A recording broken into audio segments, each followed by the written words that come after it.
Ugh. Ugh. All right. I'm taking a break this week. I just got back from Extra Life. It's a gaming marathon charity event, so I'm bagged. I'm just gonna be taking it easy right now. I got my Timmies, bit wired but exhausted at the same time. I'm gonna throw on something relaxing, maybe a nature documentary. Just kind of zone out before I go to bed. Sorry about not complaining this week. Oh, hey, here's one about dolphins. Traditional evolutionary teaching claims that dolphins evolved from some kind of cow or other land-based mammal. But is this really possible? Or is this scientific theory really closer to science fiction? What? What? No, I can't let this go. Alright, let's rewind and see what the hell they're talking about. Traditional evolutionary teaching claims that dolphins evolved from some kind of cow or other land-based mammal. Cow? Okay, let's start with the basics. This is Messionyx, believed to exist over 30 million years or so ago. It's presumed to be the ancestor of today's dolphins. It would have lived on land and spent more and more time in the water, most likely to catch prey or possibly escape from larger predators. Spending long amounts of time in the water, its descendants would slowly find ways to adapt to the water, evolving to survive in it better. Let us consider some of the changes that will be needed for this evolution to take place. Okay, yes. Let's consider them. As you can see, the dolphin breathes through a blowhole situated on the top of its head. A blowhole does not connect to the throat as with mammals who breathe through their nostrils, which enables dolphins to eat while submerged without swallowing water. Any mammal trying to evolve nostrils into blowholes would drown, and the evolution is over.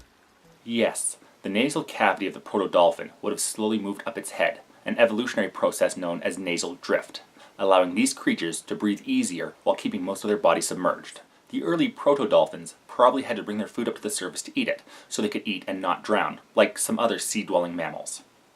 At some point, one of them would have had a mutation that allowed their food to flow to their stomach without filling their lungs with water. This would have been a major advantage, allowing these creatures to thrive. The deepest recorded dive of a dolphin is 547 meters, which is about 1,800 feet. The weight of water pressure at this depth is more than 820 pounds per square inch.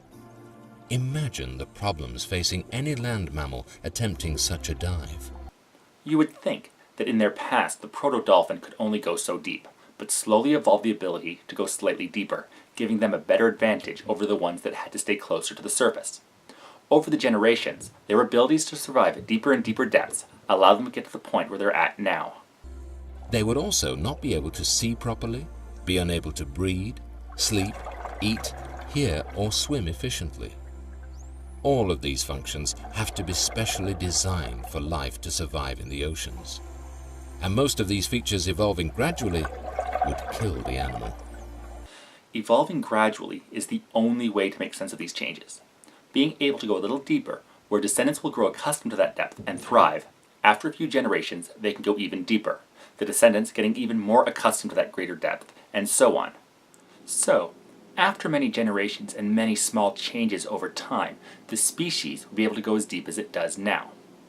If it's advantageous for them to go deeper, I assume in a number of generations, the descendants of modern dolphins will be able to go even further down than the current generation. In light of this, it seems incredible that such ideas are still taught and believed in our educational institutions. Dolphins are powerful swimmers and can easily reach speeds of over 30 miles per hour. This is achieved by a strong, muscular system built upon a lightweight skeleton. Yeah. You know what else evolved to move fast? The fish the dolphins seem to enjoy eating. The fish, over time, got faster and faster, so the dolphins had to evolve to get faster as well. Like some kind of evolutionary arms race, as one species got better at evading, the other got better at hunting. So the first got even better at evading, and the second got even better at hunting in a cycle of change. They also shed their outer layer of skin cells, which contain small droplets of oil up to 12 times a day. This suggests that their incredibly smooth skin is lubricated, creating a drag-free surface. Hey, guess what? Many animals shed their outer skin cells, My wife is always getting on me to wipe up my discarded skin, or as she calls it, dust. It's not surprising at all that dolphins evolved a use for these skin cells. I originally thought that oil was used to insulate the body, not reduce drag. So, I learned something today. Thank you. Any mammal losing its fur whilst trying to evolve into a dolphin, which has no hair, has a serious problem. Oh, exactly. There are no known animals out there with fur that could survive and swim in the oceans. So adorable. I might actually smile. He would die of the cold before his body could develop the unique body heating system dolphins use called thermoregulation. Would die from the cold before developing their thermal regulation? Are you serious? Because they had fur before they had their current physiology? Look, as these animals developed a better way to keep warm, they would gradually lose their fur. It's not as if anybody's proposing that one dolphin was born with the current body temperature controls that its parents didn't have, and also lacking the fur that they did.